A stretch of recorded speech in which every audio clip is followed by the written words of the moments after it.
Hello comic fans, here's Earl doing my best of 2019 video. Yes, just one video. I know a lot of you will be disappointed because in the last couple of years I did several videos, each one of them devoted to a certain genre. But in the last year I read not so much real new comics, more I delved deep into the heritage of European comics.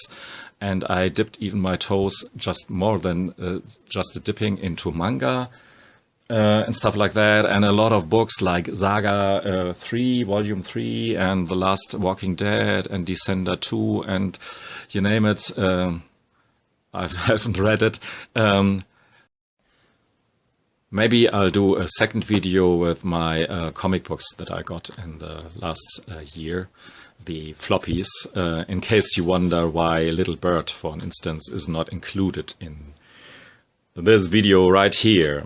So we have two stacks of comics in collected format, be it trade, hardcover or softcover, graphic novels, what have you. Yeah, and the left-hand stack here on the left-hand side is with old material in new collections that came out in 2019. With old, I mean at least more than 10 years old, and new stuff collected in trades or hardcovers or what have you. Here's a third stack, which consists, fortunately, only of two books, because this is my stack of shame, so to speak, my biggest disappointments this year. The new Asterix is just condescending shit, with good art. Comes very close to the classic art, but the story is just a combination of old tropes and making fun of the Fridays for Future movement in a not funny way, I thought. This breaks my heart, because this has to be the last work of Francois Scoyton, The Last Pharaoh. Fantastic art by the master. Totally ridiculous, harebrained story, to be honest with you. Esoteric tropes woven together in a not fun way. Yeah. I will explore this book later on in a video. No way around it, because it's still Francois Scoyton, and maybe I find some good things to say about it later on. But for now, the disappointment is just a bit too big to do so. Let's start with the old comics in new clothes. Rank 10 and 9, I couldn't decide which one of them is 10, which of them is 9. Dan Cooper and Buck Denny, by different publishers, but both did a splendid job in producing fantastic hardcovers. These are two Milton Caniff rip-offs right off the bat, but at least in the beginning, with a further run of these comics over the years, and they lasted very long, over decades, they did their own thing. Pretty original are these two books here. Volume 4 and Volume 5 both came out in 2019, of Tunga, depicting the adventures of a hero of the Stone Age. And these are pretty realistic for the most part. What could have happened then, and how alive or in the Stone Age could have felt. It's just a huge and nice picture book to have, because you can understand these stories without reading any word. The stories are pretty simple, aimed, I guess, at young teenagers way back then. But despite of the boobies and stuff like that, great coloring for the most part, wonderful art. Like these books here a lot. And this was rank 8. Now to rank 7, and you have to love Fantagraphics just for these books here. Brain Bats of Venus, the Life and Comics of Basil Wolverton. Finally, volume 2 came out, and this is much thicker than the first volume. And it's a bit like Tunga in that regard that this is, for the most part, a picture book for me. The detailed texts of Greg Sadowski about the lifetimes of Basil Wolverton are sometimes a bit too detailed for me. So I read a chapter here and some pages there, but right now I don't have really the time to delve deep into all these biographic stuff, even though it's interesting. But what makes this book here really enjoyable are, of course, the illustrations, and there are a lot of them.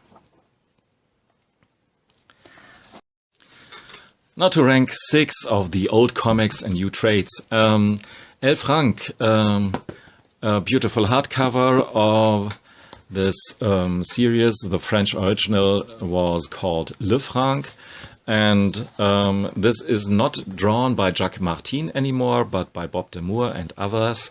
Nevertheless, a flawless ligne claire style, very realistic, very fun, a bit adult Tintin, so to speak, depicting the adventures of a journalist, sometimes in very goofy, almost James Bond style adventures. The Night by Philippe Druillet, rank 5. Enough said, I guess. In case you wonder why this doesn't rank higher, you should check out my video about this book here.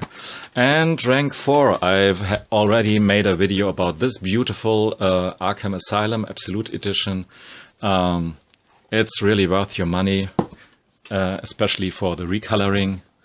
And if you want to get a closer look at this book here, check out that video. And yeah, here we have a run with these books that I made a video about. There are some binding problems, obviously, with this book here. And I pondered of leaving Absolute Swamp Thing by Alan Moore completely out of my list. But otherwise, this is just a beautiful book and a beautiful story. And yeah, I've chosen just to ignore the binding. So if this would have a proper binding, this would have made rank 3 in my list of old comics and new trades. Now to rank 2, and this is Guido Crepax, The Complete Crepax Volume 4 from Fantagraphics, a perfect book containing the classic black and white comics from Guido Crepax, which are just elegant, fantastic, favorite stuff, just simple as that. And Volume 5 has already came out in December. I haven't got it yet, but I'm pretty excited about getting it soon. And now to my favorite collected edition of 2019 of old comics. Sorry, it's a European comic that is, I guess, only available in Germany, but at least it's available in the series. The 7 Lives of the Falcon is available in French as well. This luscious tome, The 7 Lives of the Falcon, contains an album series that takes us back to the beginning of the 17th century, in the times of Henry IV. And boy, this makes fun of the aristocracy back in the day, and it's so intelligent written. And I mean, you see the pretty conservative, nevertheless flawless art, I guess, but the story is so great and makes such a great use of the medium and is so intelligently written. I guess I'm repeating myself here. I was blown away by this book here. I expected a good comic story, but I was so rewarded by this comic here. I haven't never heard about the 7 Lives of the Falcon before, just about this accompanying series, The Red Falcon, which is more generic adventure series. So now to the new comics in new trades and new collections or whatever. Starting with rank 10 here. Maria M. The series from Gilbert Hernandez about, yeah, these kind of ladies and her adventures in porn, crime, and whatnot. Really goofy, but a surprisingly straightforward story if you read this in this volume here.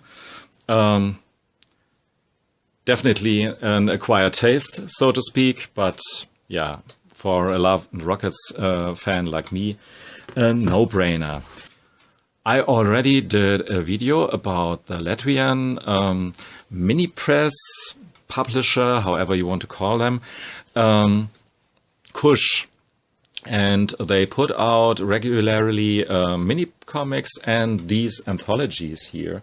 And these anthologies were published in the last year, in 2019, by them, and each one of them has a certain focus. For instance, this one here is about comics from Australia, and just to give you a clue,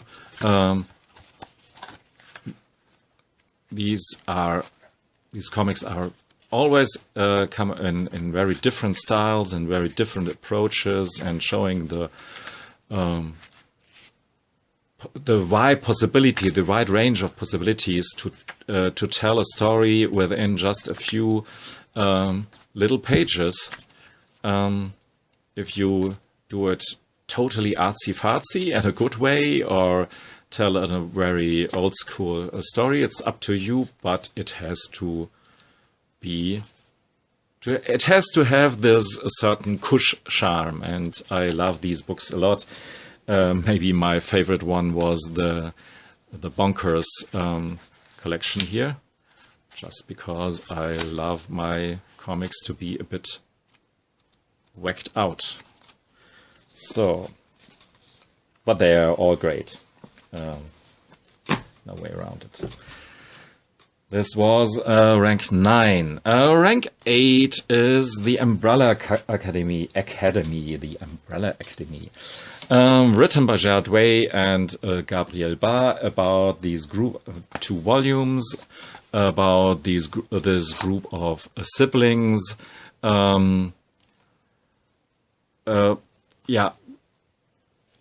Think about the Doom Patrol and you have almost 80% of the story here. I don't want to say that this is a rip-off, but it's, of course, very much in the same vein, and so it's no surprise that Gerard Way have later on written the Doom Patrol series. This was rank 8, now we come to rank 7, and this is a late work from the Swiss great master of fantastic and atmospheric comics, Kosei, about the love story between an once famous Hollywood actress, and a Swiss, an old Swiss guy who knew her from her childhood, and they come to know each other again, and things were clicking, and it's a bit of a crime story in a way, and really engaging and nice to see him, Kosei, back at the pencil again. Now, 6 rank, 6 Kill or Be Killed by Ed Brubaker, Sean Phillips. Enough said, I've made a video about this book. A pleasant surprise kind of was Witchfinder Volume 1. I mean, of course, I knew it was written by Mike Mignola, so I thought it would be very enjoyable, but it's really fantastic. I thought it would be maybe just a B comic in comparison to Hellboy, but it's nothing less than good Hellboy or BPRD story. We have in the center this witch hunter guy, here drawn by Ben Steinbeck, later on by John Severin, the late brother of Mary Severin. He had to be in his about 85 or so. Amazing when you see this. And by Tyler Crook, about a crazy town with crazy eel people, maybe my favorite of the series here. Yeah, it's a fantastic read.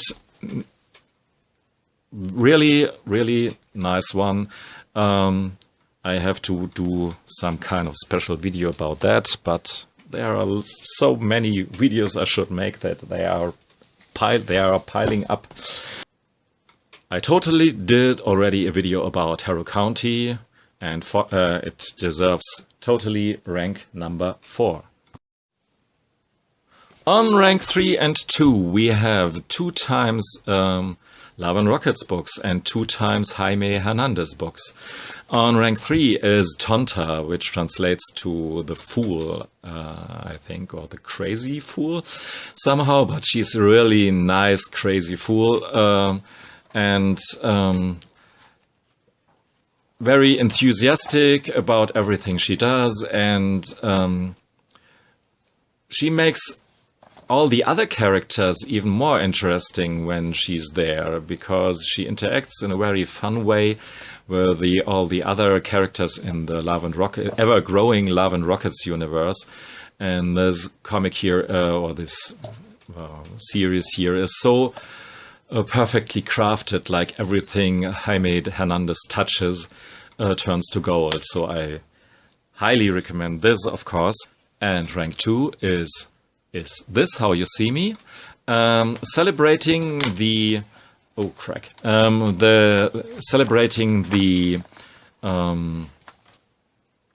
meeting of Hopi and Maggie after all those years in their hometown, and meeting all the old friends, and we, the readers, are invited to this party, which is very realistic. Nothing too sensational happens, but this is the charm of this book.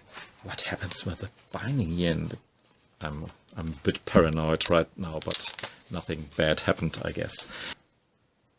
So, if my Love and Rockets books made it only up to rank 3 and 2 of my list right here, rank 1 can only be an exceptionally good book, and this is obviously the case with this one here. Excuse me for again pulling out a European book, but what can I do? The Big India Swindle, the Great Indian Swindle, however you translate this book, is just a fantastic comic.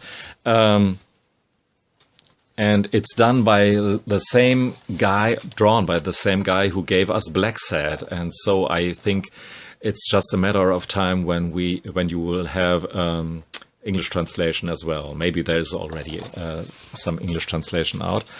But it's not an anthropomorphic story. This here is a comic that sets us back in history and to the times of the conquistadors.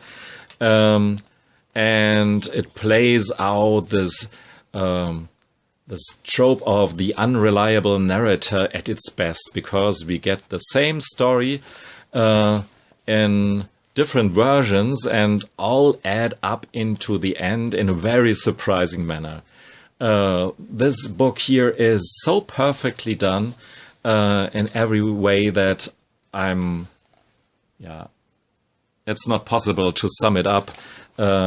It's critical about these events but it's very entertaining, fun. You laugh out loud in one moment and be shocked in the next, and amazed by the surprising turns in the story at the next moment, and awed by these beautiful drawings here. This comic here is hands down my favorite comic of the last year, and this includes, yes, all the stuff that I read in comic books as well, because this is high above them all, even Little Bird. And it's just fantastic, and it will make me eventually pick up Black Sad. Everyone and his or her mama told me already to read Black Sad, even though I think it can't be as good as this book here.